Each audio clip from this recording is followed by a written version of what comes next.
राधे राधे प्यारे भक्तों, आप लोगों का स्वागत है मेरे प्यारे गोपाला में। आज हम आपके लिए लेकर आए हैं आंवला नवमी की वीडियो। पिछली वीडियो में हमने आपको बोला था कि हम उसी में ही ज्वाइंट कर देंगे, पर नहीं, हमने ना वो दूसरी वीडियो बना ली क्योंकि वो ज़्यादा ही बड़ी हो जाती।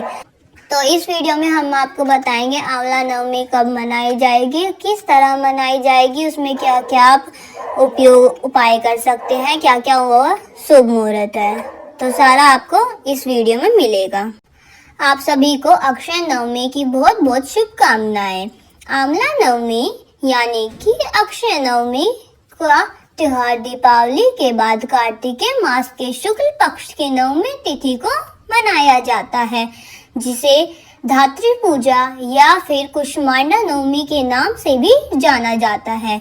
पौराणिक मान्यताओं के अनुसार कार्तिक शुक्ल नवमी को लेकर पूर्णिमा तिथि तक भगवान विष्णु आंवला के वृक्ष पर निवास करते हैं, इसीलिए इस पेड़ की पूजा अर्चना की जाती है।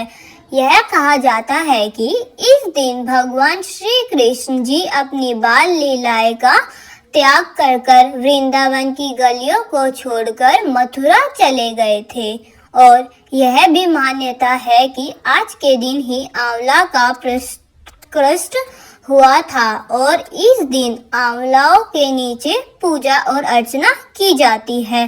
साथ ही भोजन कराते हैं, उस उत्सव मनाया जाता है। आज के दिन आंवलाओं का दान करने से पुण्य की प्राप्ति होती है, जिसे आरोग्य, सुख और शांति और अखंड सौभाग्य भी मिलता है।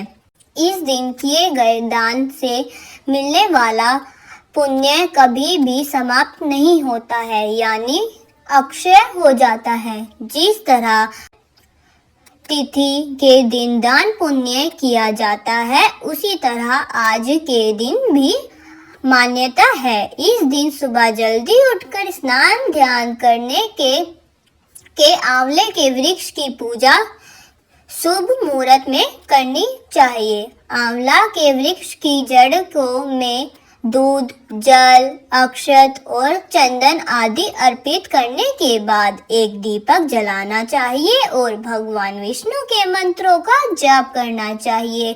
7, 11 जितनी बार भी आपका मन करे उतनी बार आपको परिक्रमा करनी चाहिए, और फिर आंवला के पेड़ के नीचे बैठकर ही भोजन करना चाहिए। सात्विक भोजन पहले आप भगवान को अर्पित करें, फिर प्रसाद के रूप में स्वयं ग्रहण करें। और इस दिन आंवला के भोग भगवान विष्णु और माँ लक्ष्मी जी को अर्पित करके स्वयं भी आंवला का सेवन करना चाहिए। आंवला के फल या आंवला का चूर्ण का सेवन भी इस दिन किया जा सकता है। अगर आसपास आंवला का वृक्ष ना हो तो आंवला के फल लेकर उसके ऊपर से थोड़ा सा काटकर गोल बाती बनाकर उस पे दीप जलाना चाहिए, जिसे आंवला दीपदान कहते हैं। ऐसा करने से माँ लक्ष्मी जी बहुत ही ज्यादा आप पर कृपा बनाती है। और इस बार कार्तिक शुक्ल पक्ष नवमी तिथि 30 अक्टूबर गुरुवार को सुबह 10:07 से प्रारंभ हो रही है। नवमी तिथि का समापन होगा 31 अक्टूबर शुक्रवार को 10:30 तक सुबह के समय। आप अपनी जो पूजा है वो इस समय के बीच में कर लीजिए, क्योंकि यह मुहूर्त जो है वो बहुत ही ज़्यादा शुभ है। इस शुभ मुहूर्त में पूजा करना बहुत ही ज़्यादा अच्छा मानते हैं, और आपको जो पुण्य मिलेगा वो और भी ज़्यादा अच्छा मिलेगा। उदय तिथि के अनुसार इस बार 31 अक्टूबर जो है शुक्रवार को आंवला नवमी है। इस दिन व्रत भी रहेगा, और क्योंकि सुबह ही आंवले के पेड़ के नीचे पूजा होती है, तो पूजा करने का शुभ समय भी 31 अक्टूबर को ही प्राप्त होगा। लेकिन क्योंकि एक दिन पहले ही सुबह जल्दी ही नवमी तिथि प्रारंभ हो जा रही है, ऐसा में हो सकता है कि कुछ लोग 30 अक्टूबर गुरुवार को भी आंवला नवमी की व्रत रख सकते हैं, और तभी आप लोग पूजा शाम को ही कर सकते हैं।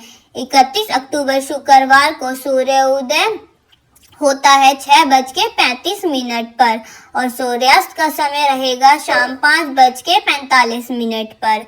ब्रह्म मुहूर्त सुबह 5 से शुरू होगा और समाप्त होगा 5:48 पर। अमृत काल सुबह आरंभ होगा 8:18 से और समाप्त होगा 9:55 पे। अभिजीत मुहूर्त सुबह 11:45 से शुरू होगा और 12:32 पर समाप्त हो गया। धन्यता निश्चित शाम को 6:50 के बाद भी सत्यभीषण राहु काल भी सुबह 10:30 से 12 बजे तक रहेगा। शाम का मुहूर्त 5:40 से 6 बजे के 3 मिनट तक का रहेगा। वैसे तो 31 अक्टूबर शुक्रवार को ही आंवला नवमी है, लेकिन जो लोग 30 अक्टूबर को व्रत गुरुवार के दिन आंवला नवमी की पूजा करना चाहते हैं, उन्हें शाम को गौथली मुहूर्त में ही पूजा करनी चाहिए और गौथली मुहूर्त शाम 5:35 से शुरू होकर 6:30 तक ही रहेगा, तो उसी दौरान आपको पूजा करनी है। यह थी हमारी आज की वीडियो। हम आशा करते हैं आपको यह वीडियो अच्छी लगे। लाइक, कमेंट, शेयर और सब्सक्राइब करना ना भूलना। धन्यवाद। राधे राधे।